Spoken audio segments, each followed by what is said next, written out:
What happens when a Hollywood legend, a man whose name is synonymous with action, sits down for what should be a routine promotional interview, only to find himself caught in the crosshairs of a host who seems hell-bent on tearing him down?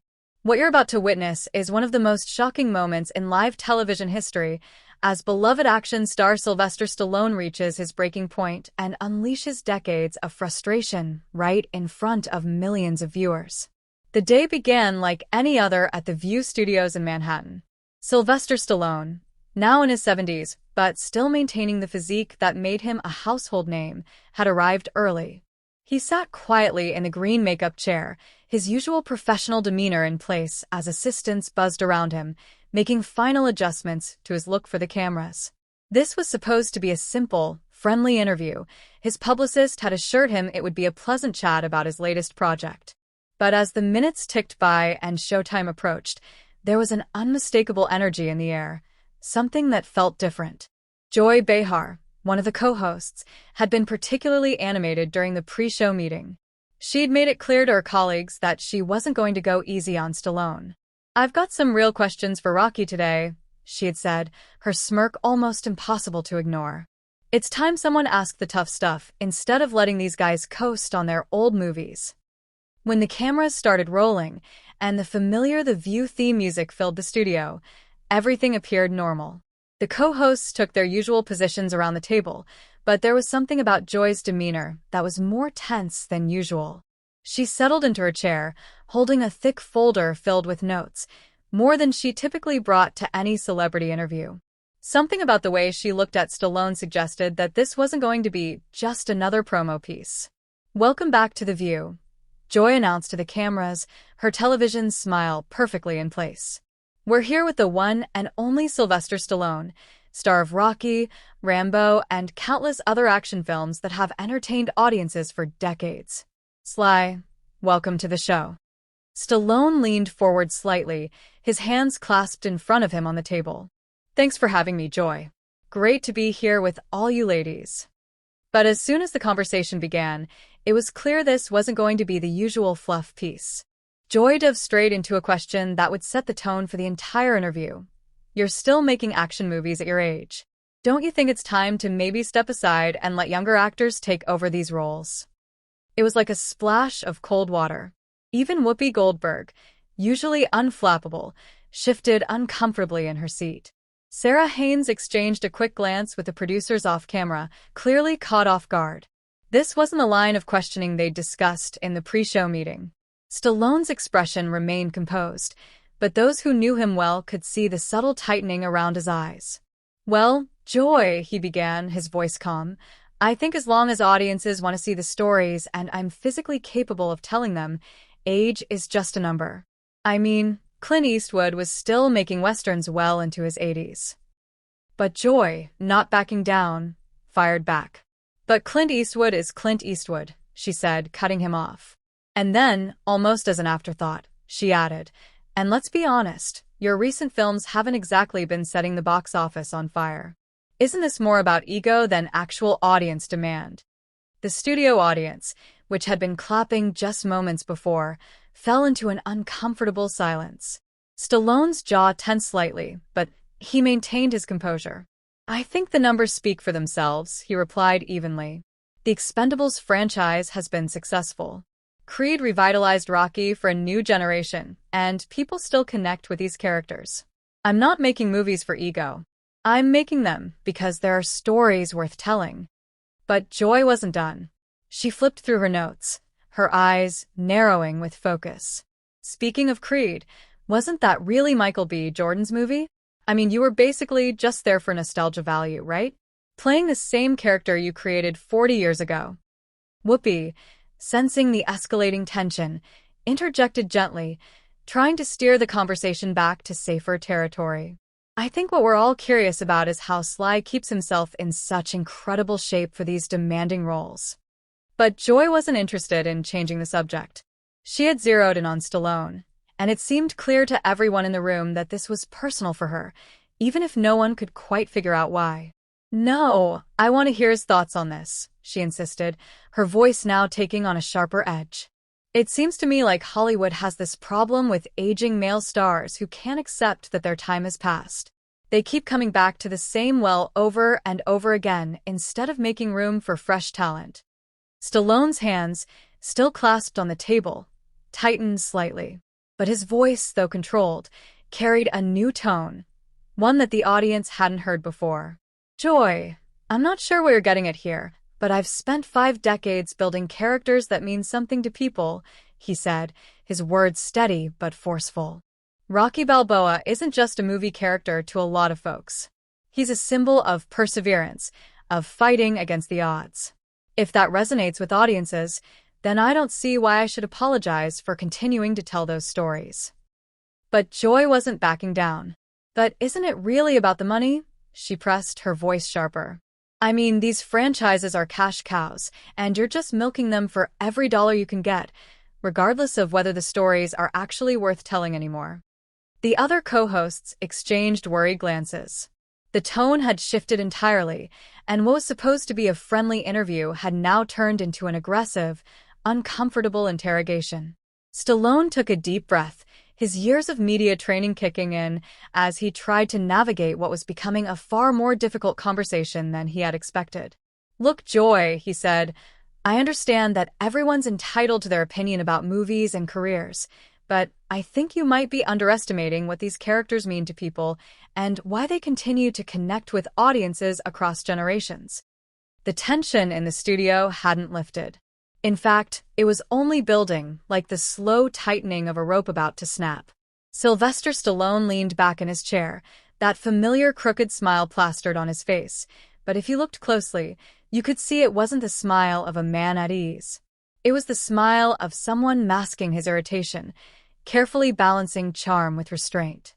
Across from him sat the host, a man whose questions were less about curiosity and more about confrontation, and every word was designed to pierce through Stallone's tough exterior. The cameras kept rolling. The audience, both in the studio and watching live at home, had no idea what was about to unfold. They thought they were tuned in for a simple promotional interview about a new film, a chance to hear Stallone talk about his latest role, his preparation, maybe even share a funny behind-the-scenes story. But this host had other plans. And the world was about to see just how far he was willing to go to get under the skin of one of Hollywood's most iconic legends. The first jab came disguised as a compliment. The host leaned forward, eyes narrowing just slightly, and said, Sylvester, you've built an entire career playing these tough guys, these underdogs who rise up against all odds. But let's be honest, some critics would say that's because you can't really do anything else. Do you ever worry people don't see you as a real actor? The words hung in the air like a sucker punch. The audience gasped. Stallone's smile faltered for just a second, but that was all it took. That one fleeting moment told everyone watching that the host had landed a hit. Now, let me ask you this. How would you have responded? Would you have fired back, defended your legacy, or maybe laughed it off? Because Stallone, for all his legendary toughness, had a decision to make right there in that chair. And every second the camera stayed on him, the pressure grew. He leaned forward slightly, his voice calm but firm. Well, I think over the years, audiences have seen I can do more than just throw a punch. I've written, directed, and yes, acted. If people can't see that, maybe they're not looking close enough. A respectable answer. Controlled. Polite. But the host wasn't satisfied. He smirked, almost as if he had been waiting for that very response.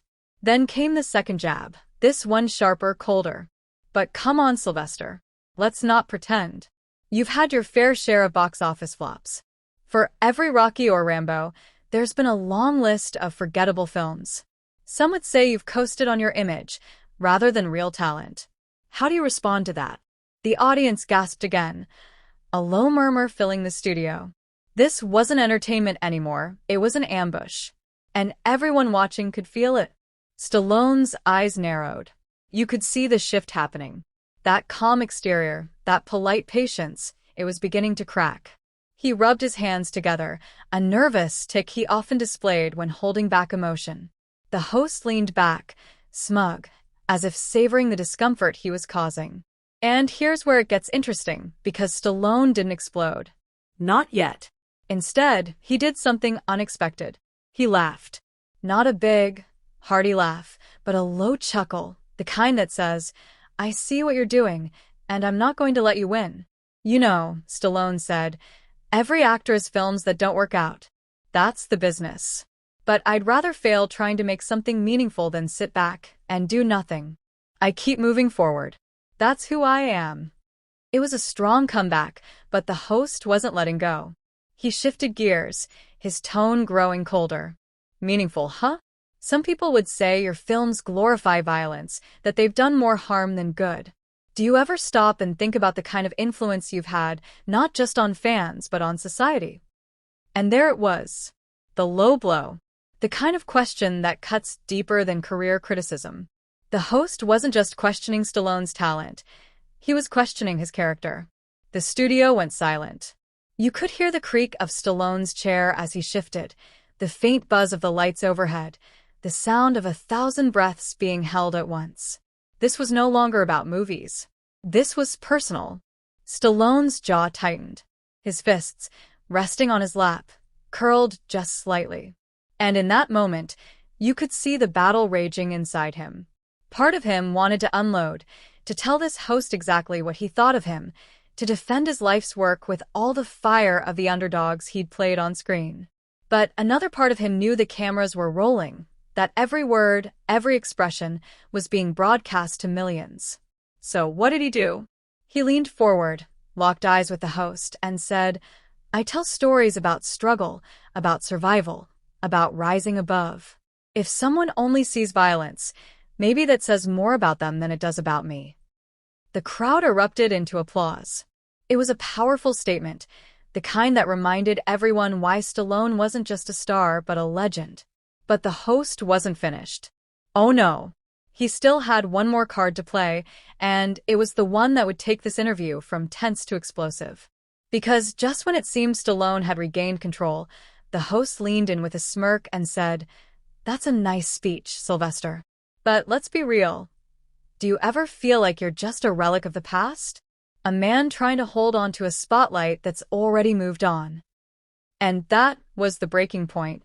The crowd went silent again. Stallone's expression hardened.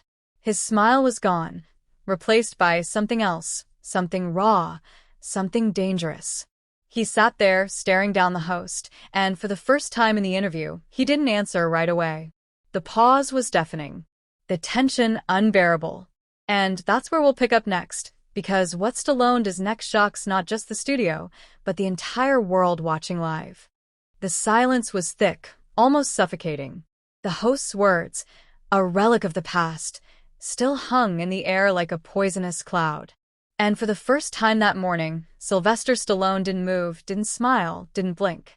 He just sat there, staring across at the man who had taken what was supposed to be a promotional interview and turned it into a public trial. The studio audience could feel it. The tension wasn't just in the air, it was crawling across their skin. A woman in the second row shifted uncomfortably. A man in the back shook his head in disbelief. Millions of viewers at home leaned closer to their screens, holding their breath, waiting to see what the action hero would do now that he'd been pushed to the edge. And then, slowly, Stallone leaned forward. His voice was low, almost a growl, but every word carried weight. "You know, people have been calling me finished since the very beginning. They said Rocky wouldn't work. They said I couldn't write. They said I couldn't act. And every single time, I proved them wrong. So, if you want to call me a relic, go ahead. But don't forget, I'm still here. And I'm not going anywhere." The crowd erupted into thunderous applause. It wasn't just polite clapping, it was raw, emotional, the kind of cheering that said, "We're with you." Stallone had taken the insult and flipped it on its head, reminding everyone why his name still carried power after decades in Hollywood. But the host, well, he wasn't about to let the moment slip. He raised his hand, signaling for the crowd to quiet down, and then, with that same smug grin, he fired back. "Still here? Maybe. But how much longer can a man your age really keep pretending to be an action star? Isn't it time to hang it up before you become a parody of yourself?" Gasps echoed through the room. The audacity of the question stunned even the camera crew. You could see one cameraman glance nervously toward the producer's booth, as if to say, "Should we cut this?" But no cut came. The cameras kept rolling, and Stallone, visibly bristling now, clenched his jaw. His eyes narrowed, and for a brief moment, he looked exactly like Rocky Balboa facing down an opponent in the ring. That same steely determination, that same refusal to back down. He leaned closer to the host, and this time, his words were sharp as a blade. "Let me tell you something. I don't pretend. Everything I do, I live. When I step onto a set, when I train, when I fight, it's not make-believe. It's blood, sweat, and sacrifice. I've broken bones for my work. I've risked my life doing stunts. So if you think it's just pretending, maybe you don't understand what it takes to keep going." The audience went wild again. Some were even on their feet.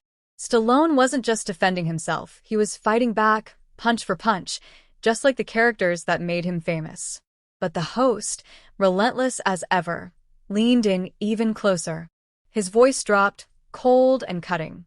"So, all that sacrifice, was it worth it? Because some people say your obsession with staying relevant has cost you. Failed marriages, strained relationships, even health problems. Isn't it fair to ask, what's the price of refusing to let go?" And there it was, the lowest blow yet. The question no star ever wants to face live on television. Not about career, not about films, but about personal pain. The room went dead silent again. Even the studio lights seemed to dim, as if the whole building was holding its breath. Stallone's face hardened. For a second, his eyes flickered with something raw, something human, hurt. The kind of hurt that doesn't come from critics or box office numbers, but from scars only the heart knows. He sat back in his chair, took a deep breath, and the crowd waited, trembling on the edge of the unknown. Would he walk off? Would he explode? Would this be the moment Sylvester Stallone finally broke on live TV? Instead, he did something no one expected. He smiled. Not the forced grin from earlier, but a quiet, reflective smile. And then he said, "You know, life is about fighting for what matters. And yeah, I've made mistakes. I've lost things along the way. But I've also built a legacy that's bigger than one interview, bigger than one critic. I've inspired people to keep fighting when the world tells them they can't. And if that's the price, then I'd pay it again." The crowd roared, louder than ever before. Some even chanted his name. Sly. Sly. Sly. The host, caught off guard, tried to regain control, but for the first time, the power in the room had shifted. Stallone wasn't just surviving the ambush anymore, he was winning it. But then came the twist no one saw coming.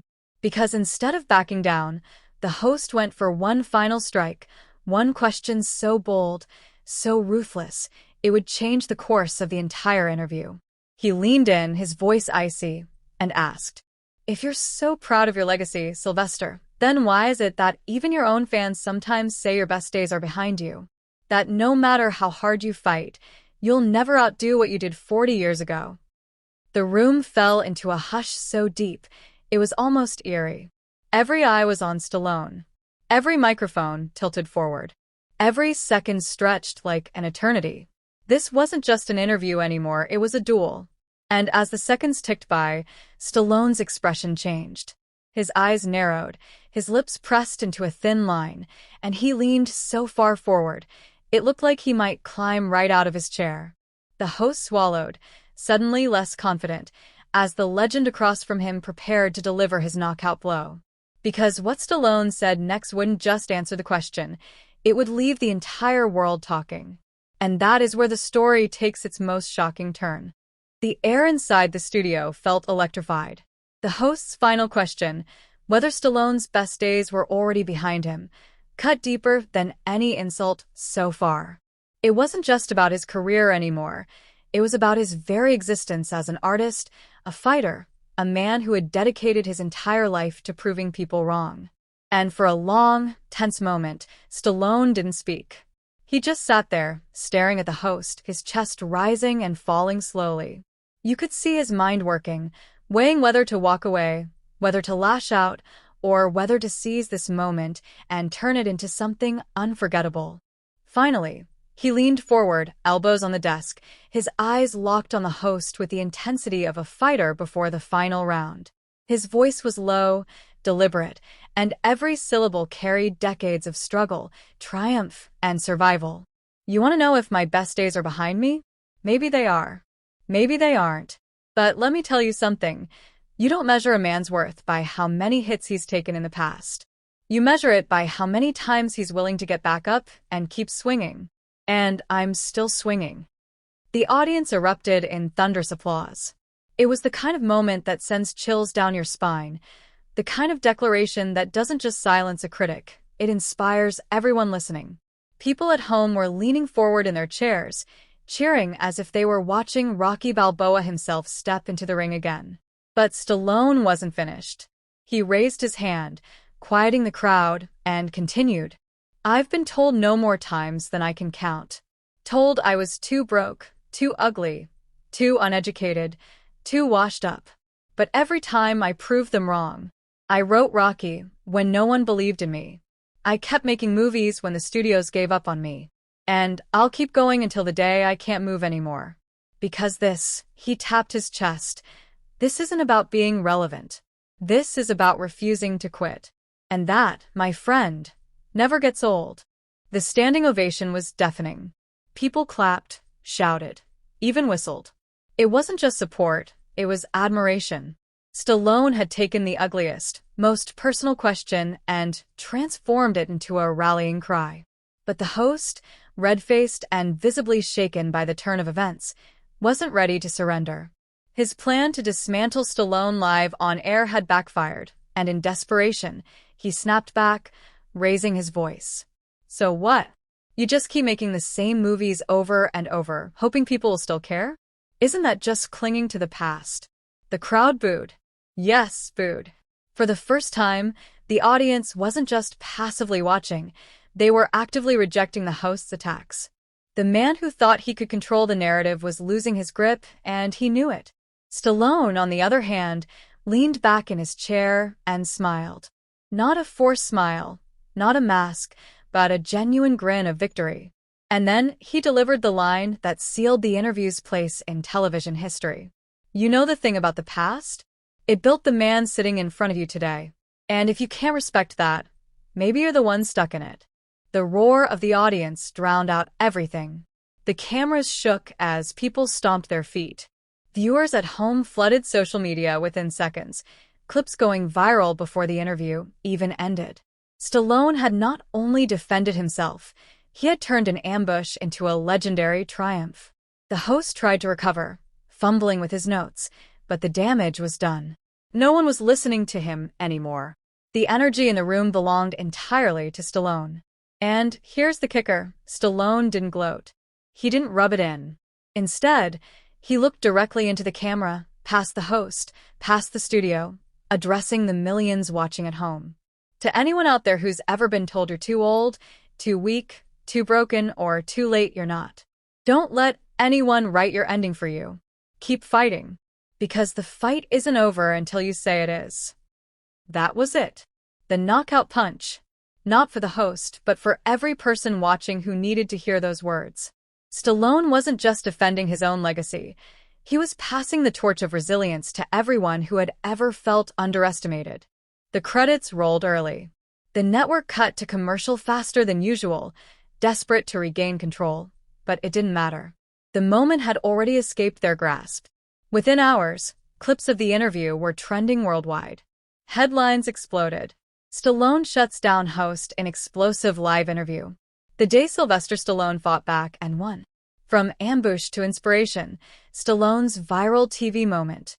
Fans flooded social media with support. Celebrities chimed in, praising Stallone's composure, his strength, his ability to turn an attack into a message of hope.